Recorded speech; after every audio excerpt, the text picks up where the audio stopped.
Hi అందరికీ నమస్కారం. పవన్ కళ్యాణ్ గారు అసెంబ్లీలో మాట్లాడిన అంశం ఇంకా రగులుతూనే ఉంది. ముఖ్యంగా జనసేన శ్రేణుల్లో ఒక అసంతృప్తికి దారితీసింది. 10 ఏళ్ల పాటు ముఖ్యమంత్రిగా చంద్రబాబే ఉంటారు అని ఆయన చేసిన వ్యాఖ్య కొంత ప్రకంపనలైతే సృష్టించింది. అయితే దాని వెనక ఒక ప్రత్యేకమైన వ్యూహం ఉన్నది అనేది కొంతమంది వాదన. ఆ అంశం మీద మనం మాట్లాడదాం. మనతో పాటుగా ప్రముఖ సామాజిక రాజకీయ విశ్లేషకులు చంద్ర శ్రీనివాస్ గారు ఉన్నారు. నమస్కారం అండి. నమస్కారం కిరణ్ గారు. చంద్ర శ్రీనివాస్ గారు, ఏమిటి పవన్ కళ్యాణ్ గారి వ్యాఖ్యల వెనుక ఉన్న వ్యూహం ఏంటి? మీ మనసులో ఏముంది? నేను కూడా మీరు చేసినది చూశాను. నేను పూర్తిగా 2 రోజులు నేను అందుబాటులో అంటే నేను అనుకోవడం, ప్రభుత్వం స్థిరంగా ఉంటుందని ఒక సంకేతం ఇవ్వటం కోసం ఆ రకంగా చేశారేమో అని. డెఫినెట్గా దీనిలో ప్రత్యేకంగా భూతద్దం పెట్టి చూడాల్సిన అవసరం లేదు. కానండి, పవన్ కళ్యాణ్ ఏమైనా అమాయకుడు కాదు, చిన్నపిల్లడం కాదు, పరిపక్వత లేని రాజకీయ నాయకుడే కాదు. పూర్తిగా రాటు తేలాడు. దశాబ్దంపై రాజకీయాలు చూశాడు. నాట్ ఓన్లీ తెలుగు రాష్ట్రాలు కాకుండా దేశ రాజకీయాల్లో కూడా దగ్గరుండి చూశాడు. మోదీ గారి మన్ననలు పొందాడు. ఎన్డీఏలో కీలక పాత్ర పోషించాడు. ఎక్కడ మీరు నేను కిరణ్ గారు దాదాపు 3 సంవత్సరాల నుంచి ఆల్మోస్ట్ ఆంధ్రప్రదేశ్లో మార్పు కోసం, ప్రభుత్వ వ్యతిరేకత గురించి, ప్రజలు ఏమనుకుంటున్నారు, ఈ కూటమి రావాల్సిన ఆవశ్యకత గురించి రకరకాల ఇంటర్వ్యూలు చేసే క్రమంలో పవన్ వ్యక్తిత్వాన్ని, పవన్ ఎదుగుదలని, పవన్ తీసుకున్న ప్రతి స్టెప్ని చాలా సునిశ్చితంగా పరిశీలించడమే కాకుండా దీర్ఘకాలికమైన రాజకీయాల్లో పవన్ అనే వ్యక్తి దేశ రాజకీయాల్లో శాసించబోతున్నాడని చెప్పేవాళ్ళు. కొంతమంది ప్రశంసించేవాళ్ళు, కొంతమంది విమర్శించేవాళ్ళు ఉంటారు. మనం అటువంటి వాళ్ళు 2 ఇయర్స్ క్రితమే అతని వ్యక్తిత్వాన్ని మీరు నేను పసిగట్టినంతగా ఎవరు పసిగట్టి ఉండరు అనేది నా అభిప్రాయం. ఎందుకంటే అంతకుముందు 2 దశాబ్దాల నుంచి ఆయన దగ్గర చూశాం కాబట్టి ఆయన ఇవన్నీ చూసి, ఒడిదెరుకులు చూసి అన్న నుంచి రాజకీయాలు నేర్చుకున్నాడు. తర్వాత దేశ రాజకీయాల్లో కూడా ఏంటి పరిస్థితి అనేది ప్రజలకు ఎంతో సేవ చేయొచ్చు, ప్రజలకు మేలు చేయొచ్చు అనే ఉద్దేశంతో వచ్చాడు తప్పితే వ్యక్తిగతంగా ఎదగాలని రాలి. ఆయన ప్రజల కోసం వచ్చాడు, దేశం కోసం వచ్చాడు. ఏమంటారు?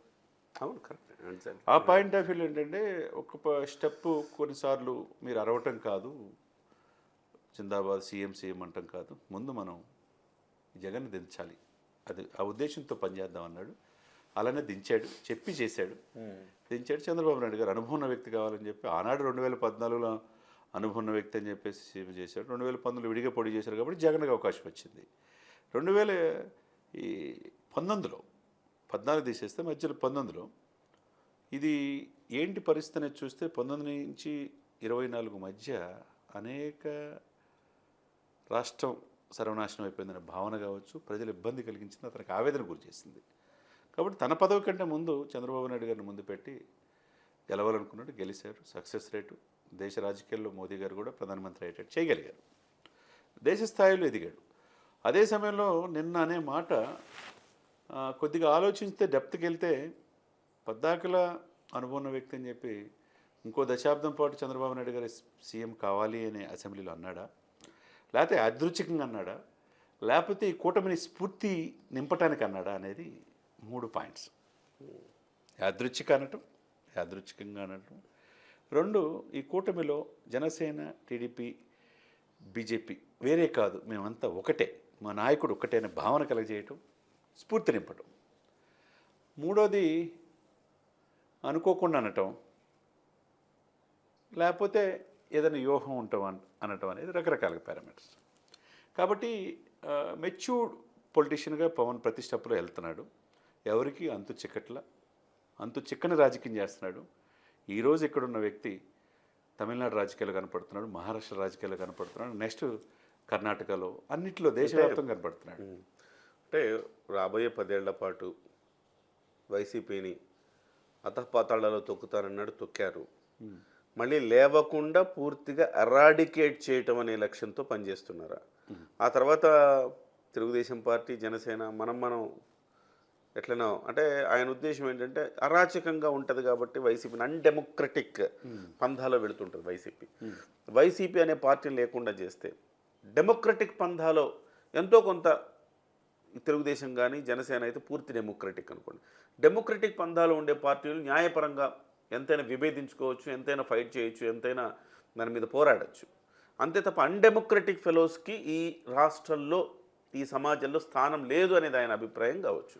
అలాంటి అన్డెమోక్రటిక్ పర్సన్స్ని పూర్తిగా ఎరాడికేట్ చేయడానికి మరొక 10 ఏళ్ళు పడుతుంది. ఆ పోరాటంలో నేను ఉంటాను, మీరు ముఖ్యమంత్రిగా మీరు బాధ్యతలు సక్రమంగా నిర్వహించండి అని చెప్పడం కూడా ఉండొచ్చుగా. మేబీ అఫ్ కోర్స్ అవతల వ్యక్తిని పూర్తిగా లేకుండా చేయటం రాజకీయంగా. ఎందుకంటే 5 సంవత్సరాలు మళ్ళా వైసీపీ వస్తే ఇవాళ మీరు చూస్తున్నారు చంద్ర శ్రీనివాస్ గారు, మీరు ఎన్నికల ముందు జగన్మోహన్ రెడ్డి బయటకి చెప్పకపోయినా లోపలంతా జగన్మోహన్ రెడ్డికి ప్రధాన శత్రువు చంద్రబాబు కాదు, పవన్ కళ్యాణ్ గారు.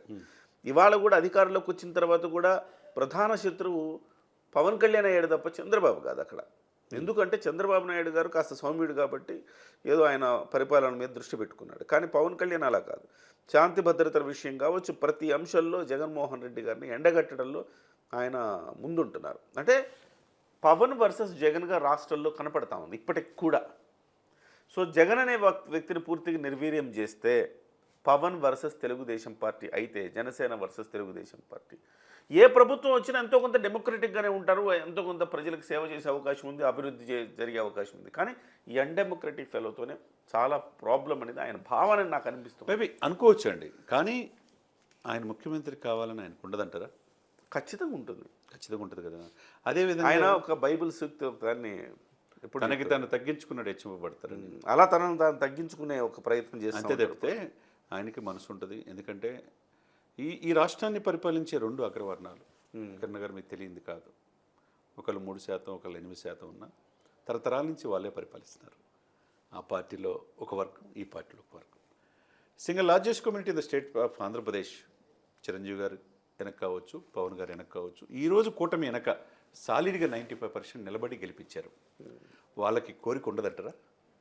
ఉంటుంది. కానీ సార్ దాంతోపాటు ఇంకోటి కిరణ్ గారు ఇంకో మాట చెప్తా. దాంతోపాటు సప్రెస్డ్ గ్రూప్స్, అనగా దుఃఖపడుతున్న దారిద్ర్య దిగువన ఉన్న సప్రెస్డ్ గ్రూప్స్ 89% ఉన్నారు. వాళ్ళందరి ప్రతినిధిగా ఎమర్జ్ అయిన తీరు పవన్ కళ్యాణ్, వాళ్ళందరి తరపున ఆయన కూడా ముఖ్యమంత్రి కావాలని. ఇది కరెక్ట్ మాట. ఆయన ఒక వర్గానికి ప్రతినిధి కాదు. దానితో అంటే నేను ఏమంటానంటే వాళ్ళకు ఆశ ఉండటం తప్పులేదు. అదే సమయంలో ఈ యొక్క సప్రెస్డ్ గ్రూప్స్ ప్రతినిధిగా ఈయన ఈ రాష్ట్రానికి ఒకసారి మనం చూద్దాం అనేది ఆలోచన కూడా తప్పలేదు.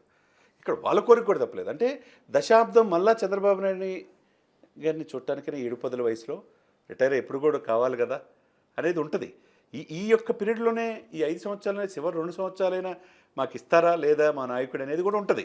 కానీ ఇప్పుడు ఏంటంటే ఇవన్నీ దాటి నేనేమంటానంటే ఇవన్నీ దాటి ఒక మెట్టు ముందే ఉన్నాడు పవన్ కళ్యాణ్ అంట. ఎందుకంటే నాట్ ఓన్లీ ముఖ్యమంత్రి కాదు, దేశ రాజకీయాల్లో శాసించే స్థాయిలో ఉన్నాడు. ఆఫ్టర్ మోదీ బీజేపీ విధానం ఒకటి ఉంటుంది, 70 సంవత్సరాలు ఒక లిమిట్ ఉంటుంది వయసు. 3వసారి హ్యాట్రిక్ అయిన తర్వాత ఏదో ఒకసారి మోడీ గారు రిటైర్మెంట్ అవ్వాలి. ఆ తర్వాత ఒక టాప్ 5 మెంబర్స్ తీసుకుంటే ఈ ఎన్డీఏ కూటమిలో ఎవరుంటారు చెప్పండి సార్ కిరణ్ గారు? అంటే యోగి ఆదిత్యనాథ్, హిమాంత బిశ్వ శర్మ, అమిత్ షా, పవన్ కళ్యాణ్ గారు, నితిన్ గడ్కరీ. ఈ 5 ఎస్. ఇప్పుడు దక్షిణ భారతదేశాల నుంచి ఈ 5 పేర్లు తీసుకుందాం. ఒక్క పవన్ కళ్యాణ్ గారే ఉన్నారు. ఒకటి ఆ రోజు పివి నరసింహారావు గారిని చూసుకుంటే కిరణ్ గారు మనం కొద్దిగా డెప్త్కి వెళ్దాం. మనం పవన్ కళ్యాణ్ ఎదిగే తీరుని నేషనల్ పొలిటికల్ స్టార్లో ఎన్డీఏలో కీలకమైన పాత్ర, దేశ రాజకీయాలు శాసిస్తాడని అందరికంటే ఎక్కువ మనమే చెప్పాం. ఇప్పుడు అది రుజువు కనపడుతుంది. మళ్ళీ ఇప్పుడు ఏది చెప్తున్నామంటే ఆనాడు పివి నరసింహారావు బహుభాషా కోవిదుడు దక్షిణ భారతదేశంలో ఒకే ఒక వ్యక్తికి వచ్చింది. ఆ తర్వాత పవన్ కళ్యాణ్కి అవకాశం ఉంటుంది. ఎందుకంటే దక్షిణ భారతదేశ చిన్న చూపు అనేది ఒకటి ఉంటుంది. ఇప్పుడు ఎక్కువ కాన్సన్ట్రేషన్ చేసి నిధులు రాజధానికి ఇవ్వచ్చు, పోలవరానికి ఇవ్వచ్చు, అడిగిందే తడువుగా ఇచ్చేస్తున్నారు. అంటే ఈ పాగా వేయాల్సిందే బీజేపీకి. కాబట్టి ఆర్ఎస్ఎస్ భావజాలం కావచ్చు, విశ్వ హిందూ పరిషత్ భావజాలం కావచ్చు, ఏబీపీ భావజాలం కావచ్చు, ఇవన్నీ పురిగిపుచ్చుకొని ఎన్నిటికంటే జాతీయ భావజాలం హిందూ తత్వ ఎజెండా.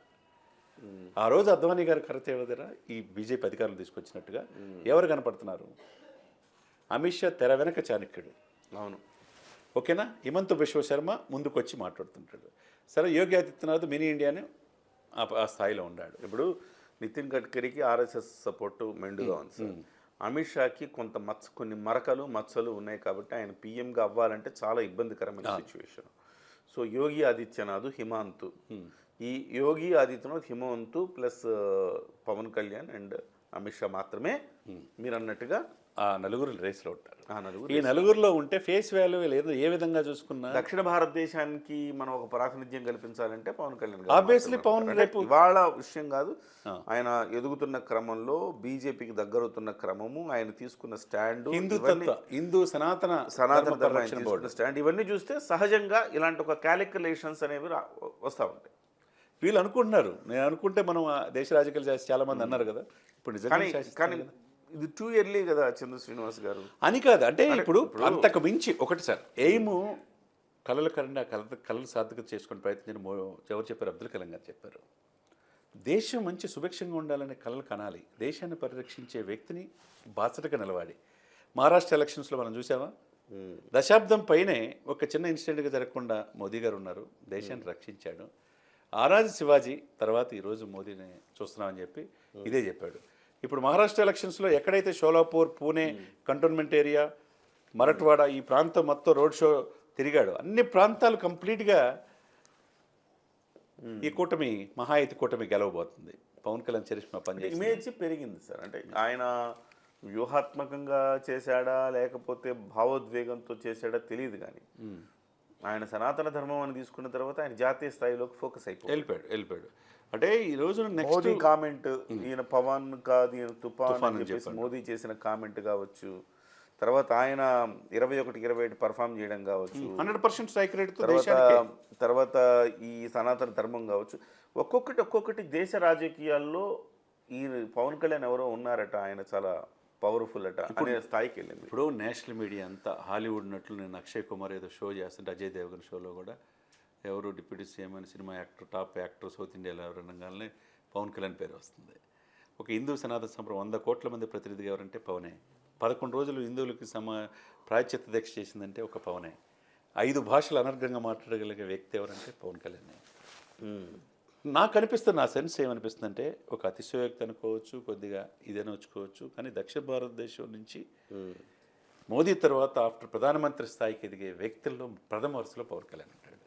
కాబట్టి ఇక్కడ ఈ 10 సంవత్సరాలు ఆయన ఉన్న సిచ్యువేషన్ రీత్యా మీరన్నట్టు అవతలున్న అప్రజాస్వామిక ఉన్న వ్యక్తులు మళ్ళీ రాకూడదంటే కూకటి వేలతో పెక్కలేయాలి. కాబట్టి మేమంతా ఒకటే అనే భావనతో ఆ స్ఫూర్తి నింపడానికి రాబోయే 10 సంవత్సరాలు కూడా చంద్రబాబు నాయుడు గారు ఉంటారనేది అన్నట్టుగా నాకు అనిపిస్తుంది. Thank you sir, thank you so much. మొత్తం మీద పవన్ కళ్యాణ్ గారి చూపు సీఎం సీటు వైపు కాదు, ఆయన జాతీయ రాజకీయాలను ప్రభావితం చేసే ఒక మిషన్ మీద పనిచేస్తున్నాడు అనేది చంద్ర శ్రీనివాస్ గారు అంటున్నారు. వాస్తవానికి కూడా పవన్ కళ్యాణ్ గారు ప్రతి సందర్భంలో ఆయన సినిమా రంగంలో ఉన్నప్పుడు కూడా దేశం, జాతీయ భావం అనే ఒక అంశాల మీద పనిచేస్తుంటాడు. ఆయన పాటలు రాసిన పాటలు కొన్ని పాటలు ఆయన స్పెషల్గా పెట్టించుకుంటాడు జాతీయ భావజాలంతో. ఆ జాతీయ భావజాలం ఉన్న వ్యక్తి దేశం ఫస్ట్, నేషన్ ఫస్ట్ అనుకునే భావజాలం ఆయన ఇవాళ జాతీయ స్థాయిలోకి ఫోకస్ చేస్తూ ఉంది. చిన్న అంశాల గురించి పెద్దగా పట్టించుకోని అవసరం లేదు అని విశ్లేషకుడు చంద్ర శ్రీనివాస్ గారు అంటున్నారు. నమస్తే.